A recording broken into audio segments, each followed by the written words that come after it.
Hello everyone, my name is Rochelle Innocent and I'm the founder and CEO of Project Purpose. Welcome to our channel.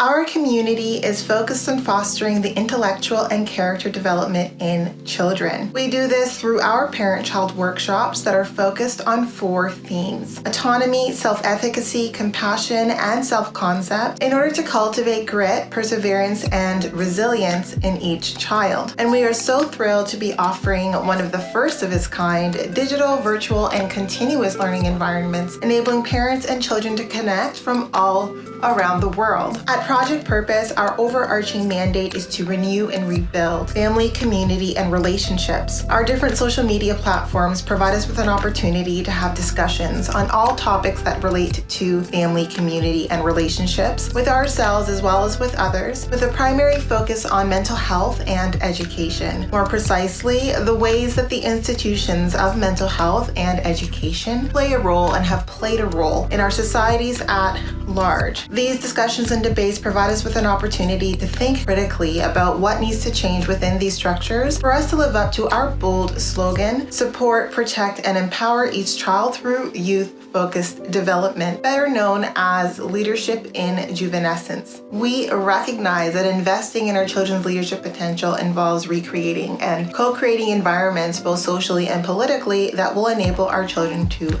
thrive. For those of you who are particularly keen on the topic, we also write thought pieces every other Sunday, and we actually just dropped a thought piece this past Sunday, so be sure to meander over to the website and check out our online content. If it is the case that you are looking for a listening alternative, well, we're available on 10 different podcast platforms for your listening leisure, and we've provided you with access to the links in the description down below. Now, as is the convention, be sure to subscribe, hit that post notification bell so that you are aware of every time we post. And of course, if you like our conversations and you want to keep them going, like, comment, and share this segment. Let's get into it.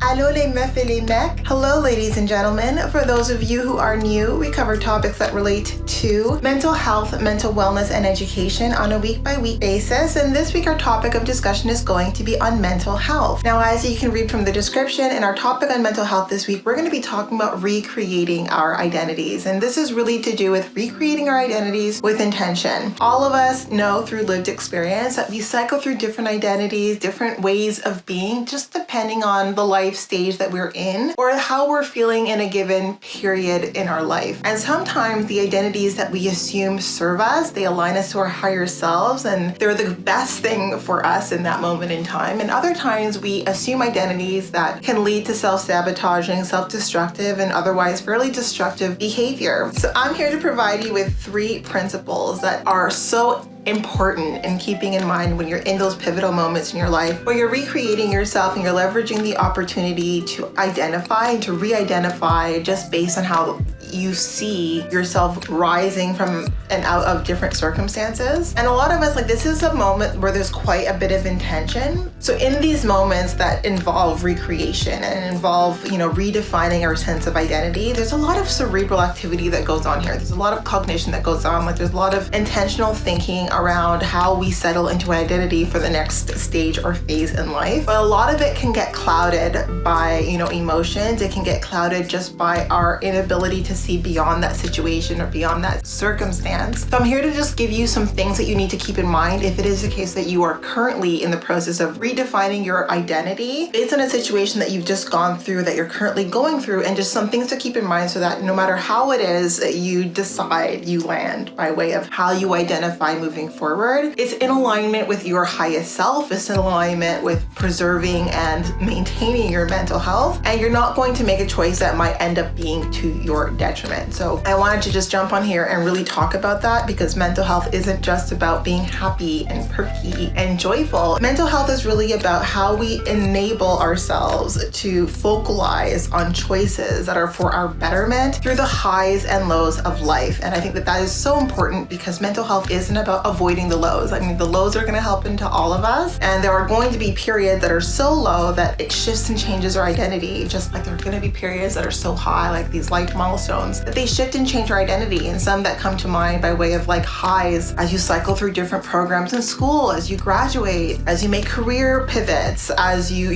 make different life milestones, whether that means you get married or you become a pet owner or you have kids. All of these involve periods that are significant, like they're pivotal moments, but they involve sort of re-identifying ourselves. And if we do it in a way that is too narrow, it doesn't serve us in the best way. And if we do it in a way that's just too focalized on what it is that we're experiencing, it doesn't kind of expand out to the bigger picture. That might not also serve us in the long run. So I'm just here to give you just some core ideas to keep in mind so that you are, being very mindful and intentionally re-identifying, redefining your identity to serve your highest self until the next pivotal moment that you experience. Again, whether this is a high or a low in life. So with that said, let's just jump right into it. And the first one to keep in mind, the first core principle to keep in mind as it relates to the do's and don'ts or the guardrails around redefining your identity is that you are not your circumstance. And this is so important whether you're going through a really amazing period in life or whether you're going through a really hard time in life. Your circumstances are not an indication of your identity. They're not an indication of your worth. And oftentimes, because we allow ourselves to feel great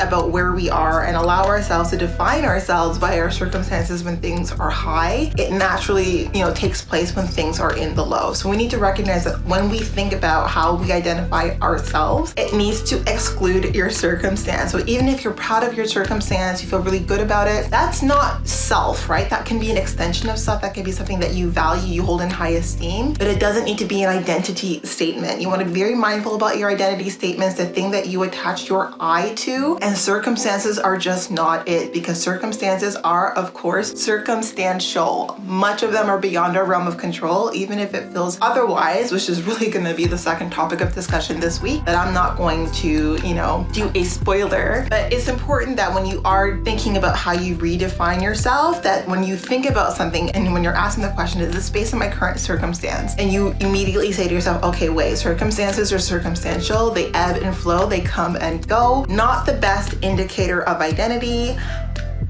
Withhold making that part of your identity schema, right? So that was the first one. Hopefully that is something that, you ponder and you take very seriously because it's super important. And the second one that I think is very important that we often do is your emotions. And you are not your emotions. And there's so many people who just attach so much of their identity to their emotions. And even if there's an emotion that you're cycling through fairly frequently, it's not part of your identity. It might be a byproduct of what you're experiencing or what you're suppressing or what you're internalizing. It's a signal that tells you there's something that you need to be addressing, but it's not you. It's not a core aspect of yourself. Our emotions shift, ebb, flow based on our interactions, actions with our environment, the things that we are doing that are supporting ourselves or the things that we are doing that are not quite the best for us. Emotions are going to be responding, and they're really an indicator of whether or not what we're doing is in alignment with our higher selves or for a betterment or not, or there's something that we need to be doing that maybe we're not addressing. But emotions are not self. I like to consider emotions as signals of what my core being feels about a given situation, because there's the way that we wish we felt. There's certain situations and circumstances we wish we could be okay with it. We wish that we could go on side, but there's a core aspect to our being that's really not about that life. There's some resistance there, and it doesn't need to be a huge moral dilemma. It could be very little things, but our core being is really what sends out all these different signals that let us know, hey,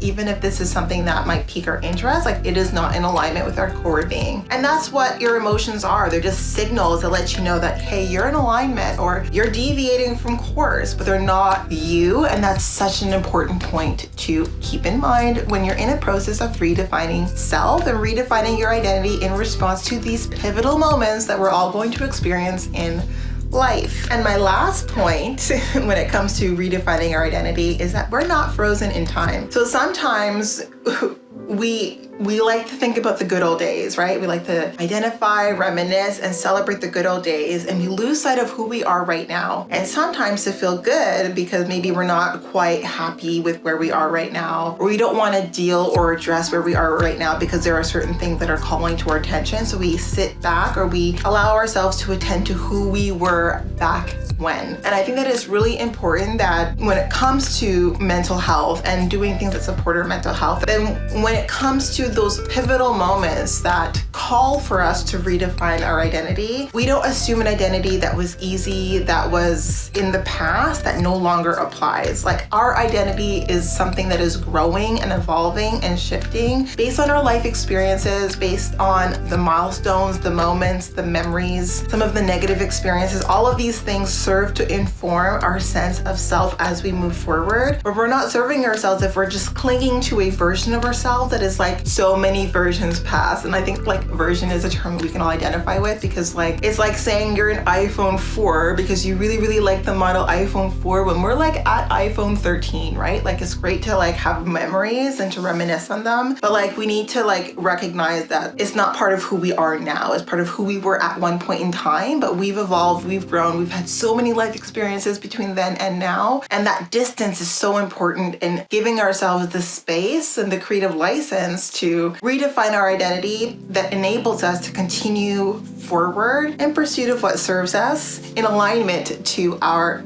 highest selves. In any case, those are my top 3 tips on how to really navigate the terrain of redefining your identity. I mean, there are more things to consider, but I think these are really the core ones. So definitely keep them in mind. And when it is the case that you're feeling lost, if you're asking yourself like, what now? Like, what does this mean by way of how I identify or who I am? Just recognize that you have creative license. And if there is a thing that you identified with in the past and you realize after this pivotal moment that identifying with it left a huge gap and a huge void, then maybe avoid identifying with that same type of thing moving forward. Find something that's closer to your core, closer to your being, and not necessarily an extension of you out in the external world. So that's a little tidbit of advice for you. Hopefully it was helpful to you. Before letting you go, I would be remiss if I didn't let you know that we will be going live at least twice a month, every month for the foreseeable future on our Facebook page. So be sure to join us. Now, these live events are paid events, but we facilitate them in a way where we are providing you with the critical thinking and the life skills to derive more meaning and fulfillment out of life. And if you do see yourself participating in our hashtag Game Changer community on an ongoing basis, then I suggest purchasing one of our package plans. So we do offer package plans that gives you unlimited access to our live events, plus workshops and webinars that largely focus on self-mastery over and above those live events. So definitely meander over to the website and take a look at what we have. And I look forward to chatting with you soon. We'll see you next time.